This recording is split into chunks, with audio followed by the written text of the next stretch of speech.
Hey, it's Tony Brueski, and this is our week in review over the weekend, taking a look back at some of the most compelling conversations and stories that we've covered for you of the last week. Brand new episodes back Monday morning, bright and early, 5 a.m. here on the podcast. This is the Hidden Killers podcast with Tony Brueski, featuring retired FBI Special Agent Jennifer Coffindaffer. Let's talk about the information that the Suffolk County Police had. Obviously, we've talked about the former police chief, James Burke, the charges against him, his own involvement with members of the sex work industry. They had information. He had information on a local level of who Rex Heuermann was 10 years ago from multiple sources, people giving him information of this is what happened when I saw somebody disappear. This is what he looked like, even down to the vehicle.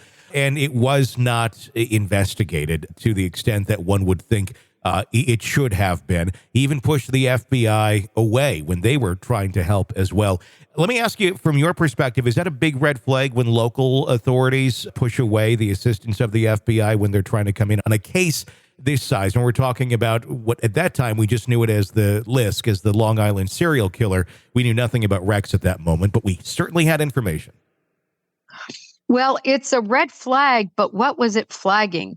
When I see something like that happens, it's usually because of one of two things. One is a complete, and this is more usual, breakdown in the investigative philosophy, a complete breakdown in terms of where the locals think the case should go and where the FBI thinks the case should go.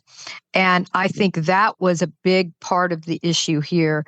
The other times you see this breakdown is because just, quite frankly, personal infighting, where the people in charge of the case on one side just don't get along with the people on the other side from a more personal and or a political way. In this case, it might have been a little bit of both, but it's always a red flag when you are pushing away resources, when you're pushing away lab expertise, when you're pushing away really all the expertise in every field that the Bureau brings in terms of the cellular expertise, in terms of the interviewing skills that they bring to the table, in terms of just experience alone.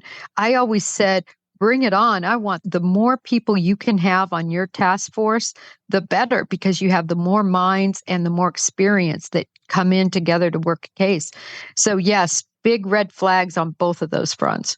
Rex seemed to operate quite a bit just as a big red flag underneath everyone's noses for many years, including coworkers. We're hearing accounts of how Heuermann would like to specifically hire basically women that looked like his victims, petite women fitting the description. He'd also apparently like to talk and kind of shock people in the office with tales of bear hunting and talking about, it's very creepy when you think about it now, lying in wait. And more than once, one of his former colleagues has said he gleefully described the process of dressing the game and seeming into delight in grossing his employees out by talking about basically dissecting the animal. Are we going to learn more about just how much he almost passive-aggressively taunted people for years? I mean, it all plays into the profile of this individual, if in fact he is the killer. Yes, I think we'll hear more and more. People will come forward with an incident that they thought was odd or haunting or concerning, but just passed it off as, well, this guy has a weird sense of humor, or this person's a little off, never thinking, of course, that he could have been responsible for murdering individuals. And so I think we will see more, Tony, as people come forward and recite things that he said and actions even that he, portrayed. How likely is it that Heuermann did not stop, that we're just happened to catch one of his mass graves, if you will? That area of Long Island, very difficult to search at any time of year. You have to wait till the foliage really gets down and to be able to do a thorough search, which is why they found all those bodies at one time. If this is someone who, I guess, packs graves in mass at one point in time in areas where it's not going to be found, how likely is this the only mass grave of Rex Heuermann in Long Island or anywhere for that matter? I would be surprised if there was the hiatus as people believe, or not is believed necessarily, but the evidence right now shows, right? Because we don't have any other mass grave, we don't have any other killings yet. I would just be surprised because it's really an addiction and it was his only way to sexually satisfy himself. And when you add that all together, it's like taking alcohol away from an alcoholic that is not recovered yet, or any other addiction. It's so difficult. And clearly, he was an addict for this type of behavior.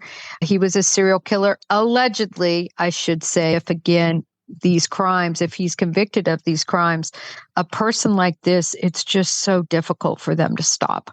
This is the Hidden Killers Podcast. Want more? Start binging on all of our true crime podcasts right now through Apple Podcasts and get an ad-free experience when you sign up to be a True Crime Today Premium Plus member exclusively on Apple Podcasts. More of the Hidden Killers Podcast dropping soon. Press subscribe now.